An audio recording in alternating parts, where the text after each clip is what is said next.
Be here. Thank you, Barry. You are a dear friend, and I don't know how one follows someone with Barry's enthusiasm and intelligence. It's quite a combination, and I think we're all blessed in this city to have Barry here and to be a convener of great thinking and conversation, and so I'm completely delighted to be here. I'm going to try not to lecture. I want to talk with you. I've written down a bunch of notes, but I want to try and give you a sense in a personal way of where I come from on this big question. So I want to share with you a couple of quick stories. One of them is happened on October 21st of 2010. When a guy named Juan Williams was on Bill O'Reilly's show. You've heard of Bill O'Reilly. I used to work with Bill O'Reilly. He was a channel, most people don't remember, he was at Channel 5 for a few years. We didn't get along too well, I admit. But anyway, Bill has become as big a deal as he thought he would.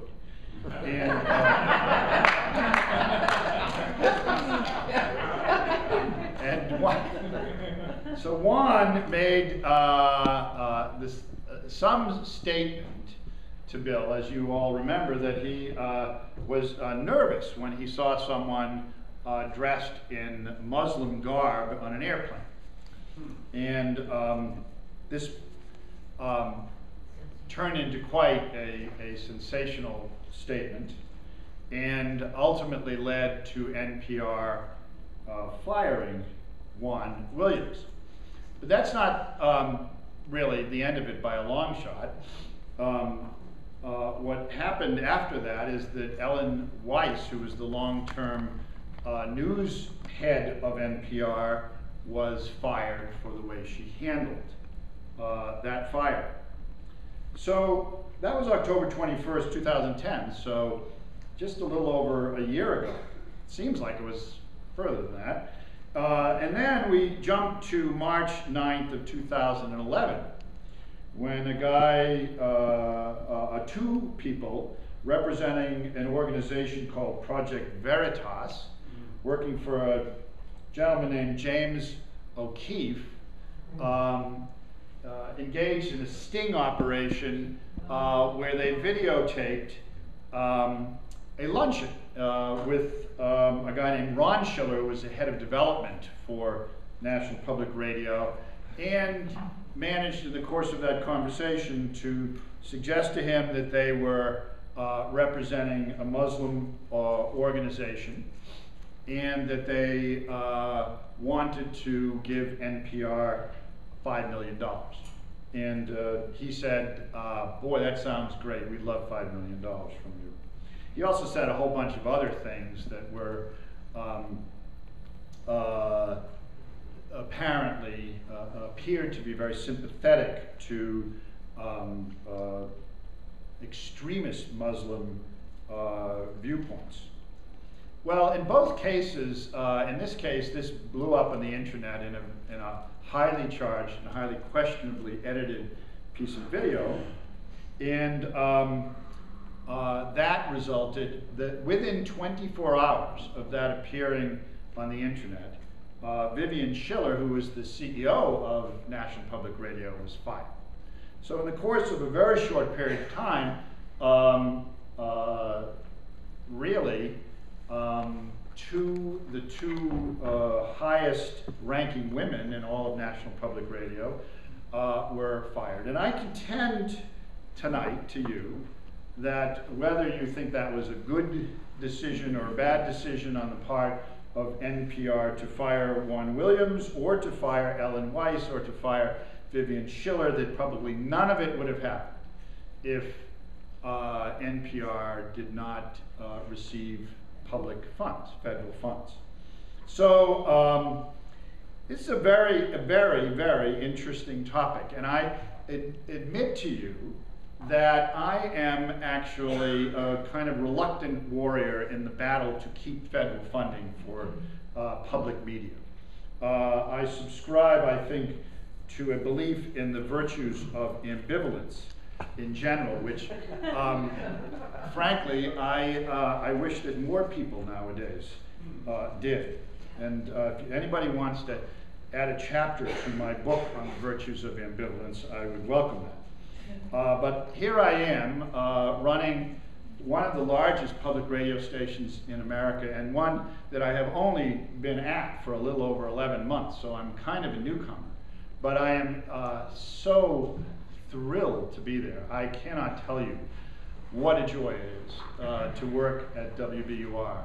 And I recognize that BUR wouldn't be what it is if it were not for its genesis in the federal funding of the public radio system and the creation of the Corporation for Public Broadcasting by President Johnson back a long time ago, in 1967, I believe. So I recognize that there are some just incredibly wonderful things, including the very existence of the place that I love and work at now, to which I owe a huge debt of gratitude to the federal government and those who created the Corporation for Public Broadcasting, Veloudos, many years ago. But I want to read you a few things, just a couple of emails and some feedback on a forum that gives you a little sense of the blowback that is a result of federal funding. And then we'll talk a little bit about why I am so ambivalent about it.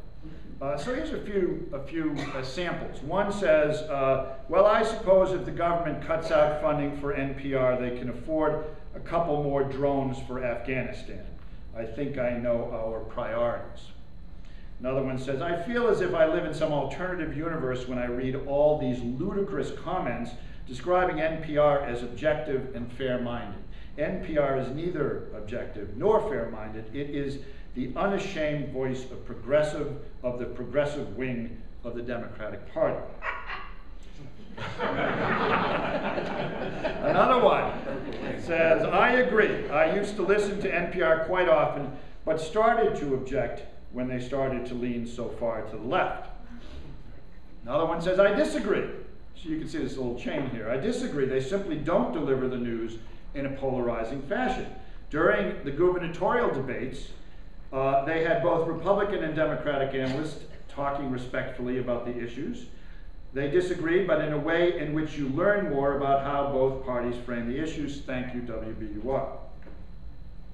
And another one, to cut funding of public broadcasting, including National Public Radio, is tantamount to robbing our country, our democracy, of the voices that deliver to us the most honest reporting, relevant interviewing, and fair-minded analysis of issues that help us form intelligent and mature opinions about the important issues of our time.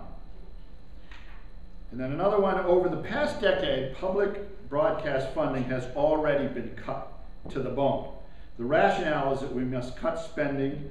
Come on, there is still an oil depletion allowance, which will stay in place. There is still a tobacco subsidy, which will stay in place, et cetera, et cetera. Just a couple more, and then I'll get to some of my thoughts. Another one says, my primary news source is public radio. I am a contributor. I am unemployed. I have a mortgage. I am worried about my personal finances and the direction our leaders are promising to take us. I believe our budgets must be balanced and sustainable. I believe cuts are in order. And he goes on to include public broadcasting. And finally, our nation requires an independent free press, safe from political and economic retribution. If you eliminate funding to certain organizations while playing favorites to others, you are not doing your job. However, if you reduce spending on all organizations evenly, where we all share the pain, then you are doing your job fairly. So there are some basic, it's kind of a broad sampling of opinion. So where do I come down in my ambivalence? I believe that the money that a country spends on arts and media, culture, information, and particularly sources that are protected from commercial interests, is money well spent. I believe in it. I am running an organization that has benefited from it, and I believe that we create products every day that everybody in this room and everybody in this city benefits from. So I have no ambivalence about what I think the values are of those who support funding of public media and of the arts. They're very different things, and so I won't conflate them and suggest what Spiro is going to talk about is very different than what I am going to talk about. But I also recognize that we live in a time of incredible change. The internet, you've all heard of that. It's had a rather profound impact on the media. You might have noticed that too. The media is in disarray. It is reeling on so many different levels. And one of the things I can tell you happily is that public radio is flourishing. Public radio is doing incredibly well in the midst of the digital disruption. Now, there's a lot of reasons for that, and none of them I can take any credit for because I'm a newcomer. All I can tell you is that public radio is flourishing to some degree because it was started as a non-commercial, federally funded organization. That is hardly the only reason why it's flourishing, because if you look at public television, we have to paint a rather different picture. Public television is struggling. It is struggling to find its way, to find its purpose, and it's struggling to support itself. It is a very, very different animal altogether. Public television is primarily, although not exclusively, as you know, a cultural programmer with a little bit of journalism. And public radio is primarily a journalistic organization, and that is because at its core, the kind of center that holds it together is National Public Radio, now known as NPR, no longer, am I supposed to say National Public Radio, but it is National Public Radio, and that is the journalistic core that has held it together and made it into an enormously successful organization, although a very hard one to run, I might add. So the basic question that I would pose is, what does it, and Barry basically posed the same question, what does it say about a country if it supports media, if it supports through its tax dollars journalism, the free flow of information, and non-commercial access to non-commercial sources of information? I think it says an enormous amount. I think it is a statement that not everything in our society has to be supported by commercial interests or by private interests, that the people collectively make a statement when they support things like public radio and television. They make a statement about what's important in their lives. We do that in everything we do. That's what our tax dollars do, whether they're supporting building bridges and sewers or whether they're supporting public radio and television. I don't see a fundamental distinction in that. It is an expression of our values, an expression of what we think our country should be. So from that perspective, I think it is a spectacularly wonderful thing that federal funding supports public radio and television.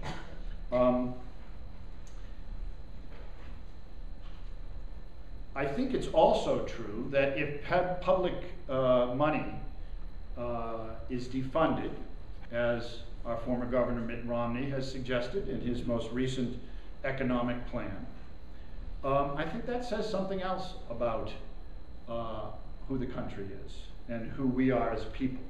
And I think, just to give you some perspective, all of the Corporation for Public Broadcasting's funds amount to about $450 million.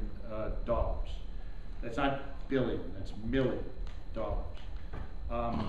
Probably before I stop talking, the government will have spent that much money.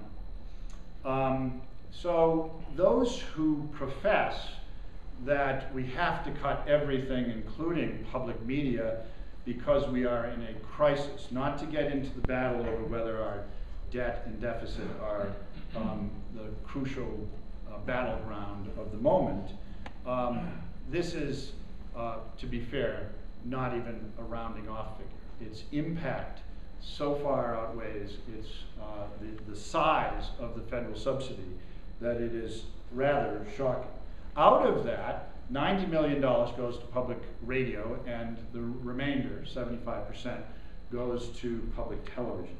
So you've got a really incredibly healthy, vibrant, and I think essential source of news and information for about 34 million Americans every week, being subsidized by $90 million, which is just a very small amount of money. And then you've got the remainder, which is around the $350 to $375 million that supports public television, which is struggling. So you can see from that equation that the federal funds do not define the success of either of these two institutions.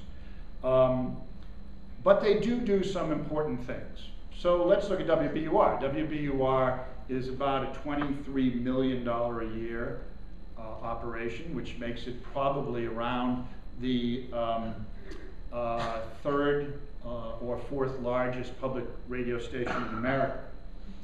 There are about 150 people who work at WBUR, which by public radio standards is very, very big. Out of that, we get $1.3 million in CPB funding. So that's about 6% of our revenue. And the same can be said, give or take, all the large top 10, certainly top 12, top 15 radio stations in the country. So what happens if we're defunded?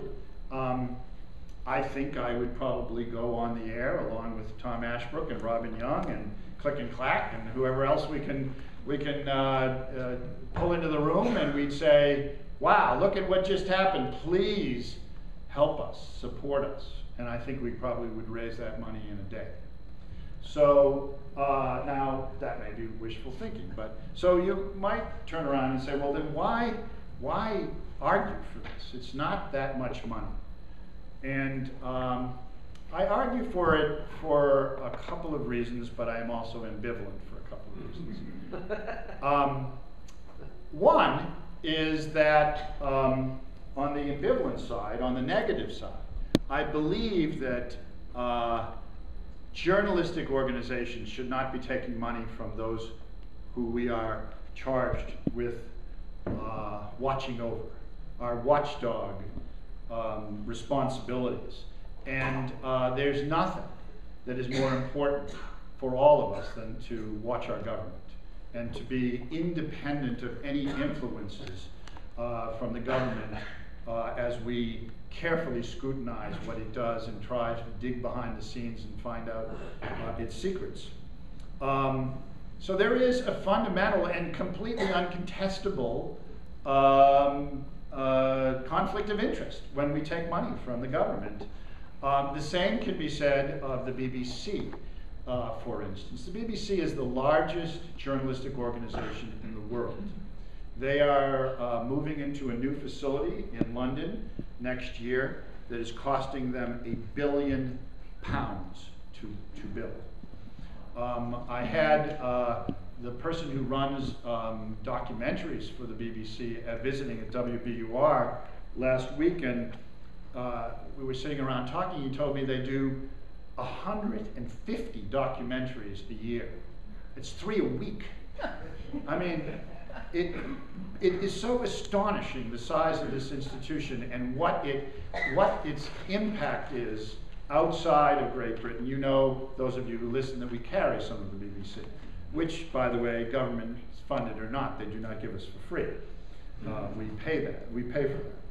So I am fundamentally troubled by our taking money, and in a perfect world, I would say let's get rid of it. Let's stop it. And for public radio, raising a fund to trust, perhaps, has been discussed.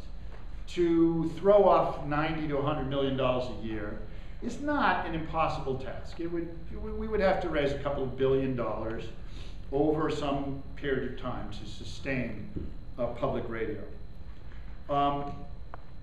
There's a part of me that says that's a good idea. I should get behind that. Here's the problem.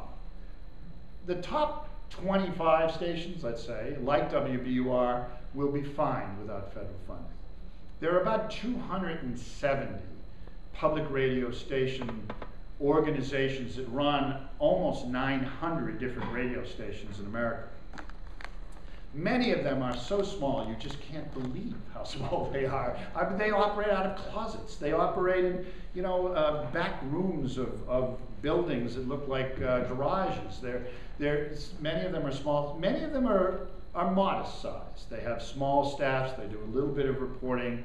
But one of the things that this network does as a whole is it links the country together. It is the only network of its kind. Everybody, virtually 100% of America, can receive this news and information free over the air. And that is because the people decided to fund it. They created it, and it surely would never have happened without federal funding to begin with. CPB created the public broadcasting system for television, and they actually created National Public Radio and merged it together with the existing group of public stations to create public NPR and the public radio system. So it never would have started, and it wouldn't exist as a ubiquitous, full reach, 100% nationwide network. And I worry very much, and I hear all the time from public stations around the country who are not flourishing like WBUR, who don't have a great city like Boston to support not only us, but WGBH, which is now in the same business we're in, all news and talk. So this is a city that's supporting 2 public radio stations, quite remarkable. And the solution to those small stations and how you transition out of federal funding, no one has come up with. And let me take a second to circle back, and then I'll stop talking and we'll get to Spiro, and then we'll get to some questions. Let me take a second to circle back on this issue of bias. I think it's self-evident, to me anyway. It may not be self-evident to everybody either here or certainly elsewhere in the country, that the reason why former Governor Romney and virtually every Republican congressman and senator wants to defund public radio. You don't hear a lot about public television, but public radio is really their target, is because of political considerations. It is not because they want to save money. It is not because of some equity we all have to, share in the sacrifices. I guess I would be a little bit more sympathetic to that perspective if they had the same attitude towards the military, for instance, the Defense Department. No one is suggesting that you zero out the Defense Department. The fact, even if they were to say, well, everybody has to share in the sacrifice, so let's cut some of the money that's federally allotted to CPB and public radio and television. maybe that would be a more legitimate argument. But anyone who says we're going to get rid of that huge pile of money, $450 million, and that's going to solve our problem, it's not credible. This is a political consideration, and it's coming from one side of the aisle, and I find that terribly sad. It is an expression of the times we live in, I would like to say, but it is only a more intense expression because, frankly, Republicans for a long, long time have been, and conservatives of all stripes have tried to eliminate federal funding for public radio. Having said that, once again, my ambivalence. I recognize that it's hard for people from a powerful political perspective to accept the fact that they might hear voices and hear things that challenge their views and their political persuasions.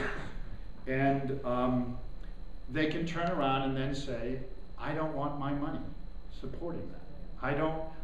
I shouldn't be forced to support something that I don't believe in. But I think the reality is, in America, that we all have a shared commitment to this country. No one ever said that we're all going to agree on everything that our taxpayer money does, or how it's spent. And so ultimately, I think that the notion that you don't like National Public Radio, so you think it shouldn't be funded by taxpayer money, is no different than saying I don't agree with the Department of Education, so I want to take that money away from them also.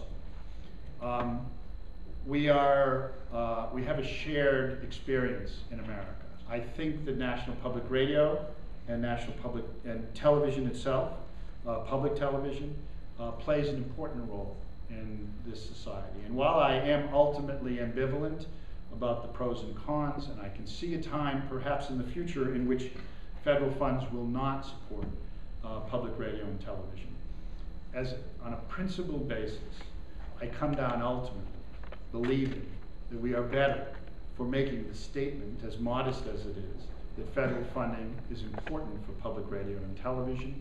It is important to make sure that everybody in this country gets to access this vital source of information and cultural programming, and that the downsides, whether it's being stung by James O'Keefe, whether it's being criticized by Bill O'Reilly, whether it's being targeted by Mitt Romney, all those things are ultimately worth it, because at the end of the day, it is that federal funding that ultimately allows us all, collectively, 100% of us, to share in this great resource for America.